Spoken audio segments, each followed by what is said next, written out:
KL Tonic 42 writes, there's a lot of discussion about the flaps. Some say they looked retracted, clean wing, while others point to wreckage photos showing flaps slats deployed.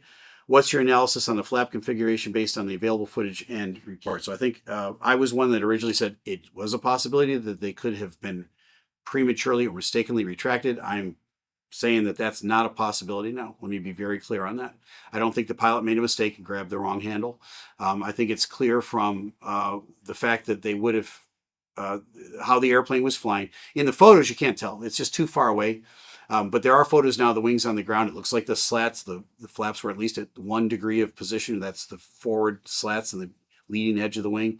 It looks as though the flaps were at 5 degrees in the back of the airplane. So I think the flaps were deployed properly. You would have had all sorts of warnings going down the runway if they weren't, if they've been retracted prior to liftoff.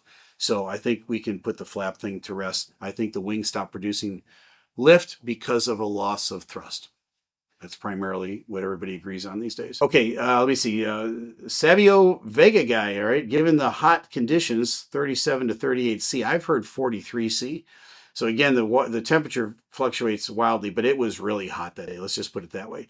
How would high density altitude affect the 787's takeoff performance, especially in potentially overweight, or if there was an issue with thrust? I don't think anybody's saying they were overweight. They weren't at high altitude. They were at sea level, or basically sea level, 200 feet. It was hot that day, and that there are some factors with the heat. Airflow into the engines could be interrupted or disrupted with that amount of heat. I just put out a video talking about the potential, because a lot of people have been asking me about vapor lock. Check out that video where we talk about that. We have a thorough discussion about the potential of vapor lock. Am I saying that's what happened? I'm just saying that's one of the potentials of what could have happened. But vapor lock happens when there's high temperature, and the fuel could potentially turn from liquid to vapor. And if that happened, yeah, it's a potential that the engine could flame out. It's happened in the past. Could it have happened in this situation? Again, we're talking about 100 billion to 1 with everything that happened with this flight. So potentially, but the jury's still out on all this. All right, Mr. Nimbus Track. Several comments mentioned the Mayday call where pilots reportedly stated no thrust, losing power, or unable to lift. How much weight do you give these initial ATC communications in understanding the sequence of events? Well, it's one part of the puzzle, isn't it? And so, any one thing like the eyewitness saying there was a bang and the lights flickered, okay, that's one part. The captain or whoever making a Mayday call and saying thrust has not been achieved, that's another part.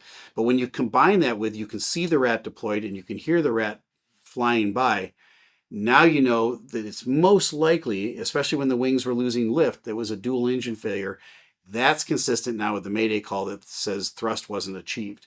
That's all he could get out, right? He couldn't get out anymore because he was just seconds away from that airplane mushing into the ground. But what a brave guy to be able to key the mic and give us that much information. Awesome.